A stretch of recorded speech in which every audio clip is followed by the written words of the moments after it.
Disebutkan dalam Al-Quran mengenai Nabi Idris alaihi salam, kami mengangkatnya ke tingkat yang sangat tinggi. Nabi Idris alaihi salam adalah orang pertama yang mengangkat senjata melawan musuh untuk melawan ketidakadilan dan kemungkaran. Dan dia juga adalah orang pertama yang menulis dengan pena. Sesungguhnya dia sangat jujur dan dia adalah seorang nabi. Idris alaihi salam. Allah Subhanahu wa taala setelah Nabi Adam alaihi salam memilih seorang putra Adam, Set, dan dari Set alaihi salam dilanjutkan kepada Enos, salah satu putra Nabi Set alaihi salam untuk meneruskan misinya atau dakwahnya setelah dia. Kemudian setelah Enos dilanjutkannya oleh putranya Kinain, dan dari Kinain dilanjutkannya kepada Muhalalel, kemudian dari Muhalalel dilanjutkannya kepada adalah Yared, dan orang selanjutnya yang melanjutkannya misi dakwah ini disebutkan dalam Al-Quran. Orang berikutnya atau putra yang datang setelah Yared adalah Nabi Idris alaihi salam. Idris alaihi salam lahir di zamannya Nabi Adam alaihi salam. Dia lahir saat Adam alaihi salam berumur 840 tahun. Jadi Idris alaihi salam sempat bertemu dengan Adam alaihi salam, dan juga sebaliknya. Nabi Idris alaihi salam adalah cucu ke-6 dari Nabi Adam alaihi salam. Dalam istilah Alkitab, dalam penamaan kuno, Idris alaihi salam dipanggil sebagai Henoh. Idris alaihi salam belajar langsung dari Adam alaihi salam, dan ia juga belajar dari Set alaihi salam. Dan Nabi Muhammad Shallallahu alaihi wasallam pernah menyampaikan bahwa Nabi Idris alaihi salam adalah seorang nabi yang sangat tampan. Dia sangat tenang, dia memiliki janggut yang tumbuh lebat, dan cara bicaranya juga sangat jelas. Dia juga sangat sabar dan juga bertubuh sangat tinggi. Tingginya sekitar 60 hasta. Dan ketika dia berjalan langkah kakinya panjang, mirip dengan langkah kaki Nabi Muhammad SAW. Dan caranya berjalan sangat tenang, dia tidak banyak bicara, namun saat dia berbicara dia akan mengucapkan kata-kata bijak dan bermanfaat. Jika tidak, maka dia akan diam. Ketika dia berjalan, sudah menjadi kebiasaannya untuk tidak terus-menerus melihat ke atas. Dia biasanya melihat ke bawah seperti orang yang banyak berpikir, banyak merenung. Dia adalah manusia pertama yang menulis dengan pena. Jadi sebelum Idris alaihi salam belum ada kegiatan menulis. Allah Subhanahu wa taala yang mengajari Idris alaihi salam bagaimana cara menulis. Dan Idris alaihi salam lah yang kemudian mengajari orang-orang menulis. Idris diturunkan sebagai nabi bukan untuk menghentikan orang dari perbuatan syirik atau untuk menyerukan kepada orang-orang tentang kebenaran, tapi ia diturunkan oleh Allah Subhanahu wa taala untuk membantu menghentikan dan menyerukan kepada orang-orang agar berhenti melakukan kerusakan, padahal mereka sendiri mengetahui bahwa itu adalah perbuatan yang salah, seperti menjaga hawa nafsu mereka dari perbuatan zina dan juga membunuh. Orang-orang pada saat itu semuanya bertauhid, fitrahnya beriman kepada Allah Subhanahu wa taala, tetapi mereka melakukan banyak dosa dan kebodohan menyebar luas di antara mereka. Maka Idris berusaha keras untuk menyebarkan pesan untuk mengingatkan orang-orang agar kembali ke jalan yang lurus. Ketika Idris melihat kerusakan menyebar, terutama di antara orang-orang keturunan Qabil, bahkan sampai menyebar juga kepada orang-orang kaumnya Nabi Idris alaihissalam, sehingga Nabi Idris menyatakan perang terhadap segala kerusakan yang terjadi. Nabi dan Rasul pertama yang menyuruhkan untuk berjihad, berperang di jalan Allah Subhanahu wa taala adalah Idris alaihissalam. Kemudian Idris alaihissalam menyiapkan pasukan, penunggang kuda dan prajurit untuk memerangi orang-orang Qabil dan kerusakan yang disebarkan oleh orang-orang dari keturunan Qabil, dan Allah Subhanahu wa taala pun memberikan kemenangan kepada Idris alaihissalam. Allah Subhanahu wa taala berfirman dalam Al-Qur'an surah Maryam bahwa Idris adalah seorang nabi yang benar dan kami mengangkatnya setinggi mungkin di surga. Lantas apa artinya ketika Allah Subhanahu wa taala berfirman tentang hal tersebut? Abdullah bin Abbas pernah bertanya kepada Ubay bin Ka'ab tentang ayat ini, dan Ubay bin Ka'ab berkata bahwa Allah Subhanahu wa taala menyampaikan kepada Nabi Idris alaihissalam bahwa setiap harinya kebaikan yang Idris alaihissalam lakukan adalah setara dengan kebaikan yang dilakukan oleh setiap orang yang ada di muka bumi. Jadi selain perbuatan baik yang dilakukan oleh Idris alaihissalam, selain pahala yang akan diterimanya akan itu, Allah Subhanahu wa taala juga memberikan Idris alaihissalam setiap pahala dari perbuatan baik yang diterima oleh orang-orang yang hidup di muka bumi ini pada saat itu. Maka dengan perhitungan sederhana, Nabi Idris alaihissalam berkata, sehingga jika aku meminta kepadamu ya Allah untuk memberiku umur yang lebih panjang, maka aku akan dapat mengumpulkan lebih banyak pahala lagi. Nabi Idris alaihi salam mempunyai teman dari para malaikat dan dia berbicara dengan temannya ini. Bagaimana kalau kita berbicara dengan malaikat maut dan tanyakan jika bisa sedikit saja memperpanjang umurku di bumi ini? Dan malaikat ini berkata, sebetulnya ini merupakan ketetapan Allah Subhanahu wa taala, namun tidak ada salahnya mencoba. Ayo naiki sayapku dan kita pergi. Lalu Nabi Idris naik di belakang malaikat ini dan mereka terbang bersama hingga ke surga. Mereka melintasi surga pertama, kedua, dan ketiga. Lalu begitu sampai di surga keempat, mereka bertemu dengan malaikat maut yang sedang turun ke bumi. Maka si malaikat ini, malaikat teman Nabi Idris alaihissalam, memberitahu malaikat maut bahwa Idris alaihissalam meminta apakah malaikat maut bisa membuatnya hidup sedikit lebih lama. Dan malaikat maut pun berkata, di mana Idris? Dan malaikat ini pun menjawab, dia bersamaku, dia juga berada di surga keempat.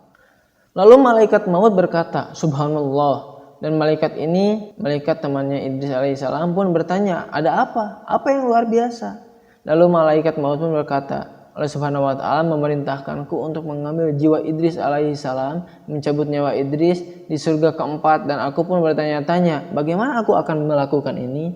Dan subhanallah, Nabi Idris alaihissalam datang dengan satu maksud dan malaikat maut datang dengan maksud lainnya. Dan yang terjadi adalah Allah Subhanahu wa taala menghendaki apa yang ia kehendaki. Kemudian malaikat ini melihat ke punggungnya dan ia melihat bahwa Nabi Idris alaihissalam telah meninggal dan mengangkatnya ke tempat yang sangat tinggi. Tidak ada yang meninggal di tingkat itu kecuali Sayyidina Idris.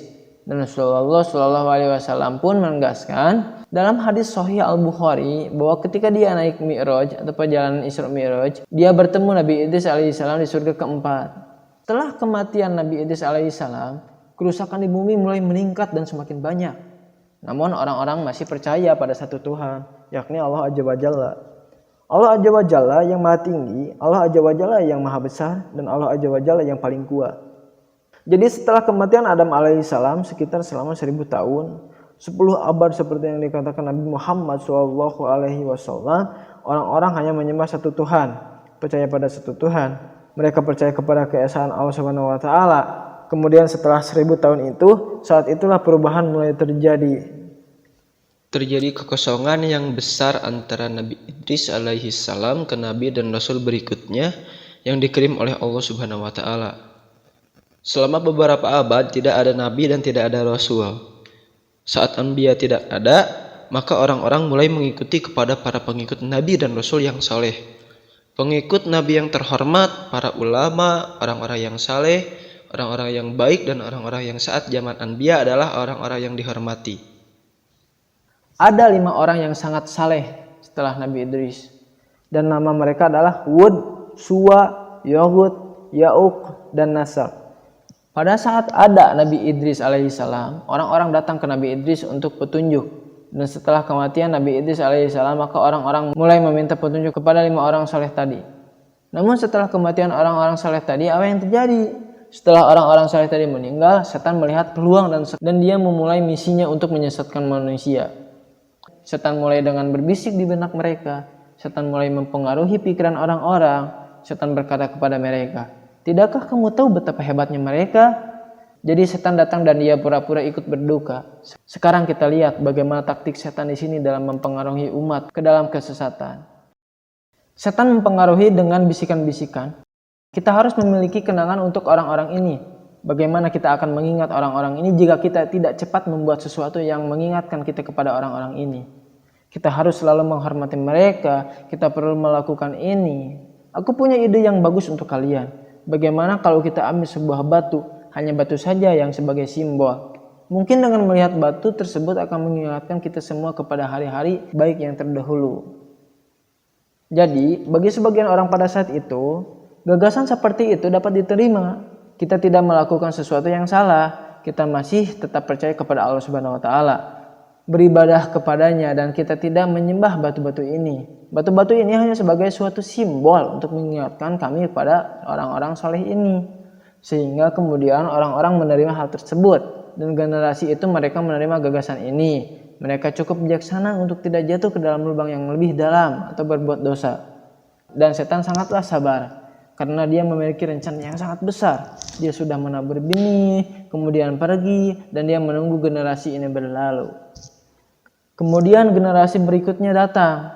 Saat itu setan membisikkan kepada generasi yang baru, "Tahu tidak kalau kalian adalah cucu-cucu turunan dari tokoh-tokoh ini, betapa hebat kakek-kakek kalian yang kalian miliki.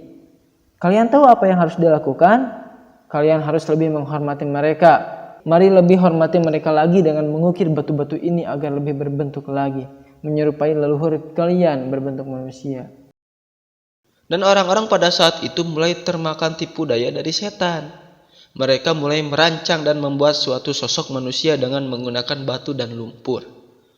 Ketika generasi itu berlalu dan orang-orang mulai lupa mengapa mereka membuat patung-patung itu, setan pergi ke generasi berikutnya dan menyampaikan, "Apakah kalian tahu nenek moyang kalian? Kalian tidak tahu apa yang biasa mereka lakukan. Mereka biasanya menyembah berhala-berhala ini. Berhala inilah yang membawa kebaikan kepada nenek moyang kalian. Batu-batu berhala ini adalah simbol dari Wud, Suwa, Yagut, Ya'uk, dan Nasr. Dan kapanpun nenek moyang kalian melihat para berhala ini, mereka menyembah berhala-berhala ini, sehingga mereka menjadi orang-orang yang baik dan kebaikan datang kepada mereka." Jadi setelah generasi kedua dan ketiga, orang-orang mulai menyembah berhala ini dan mereka percaya bahwa batu-batu berhala ini akan mendekatkan mereka kepada Allah Subhanahu wa taala. Dan anak-anak mereka yang lebih muda pun saat melihat orang tua mereka duduk, bersujud dan berdoa ke arah berhala-berhala tersebut, anak-anak ini mengira bahwa berhala-berhala itu adalah Tuhan mereka. Dan akhirnya mereka mulai menyembah 5 berhala ini sebagai Tuhan mereka, dan mereka benar-benar lupa tentang Allah Subhanahu wa taala. Dan begitulah syirik mengambil alih dunia. Dan dengan inilah saatnya Allah Subhanahu wa taala menurunkan Rasul pertama, yakni Nabi Nuh alaihi salam.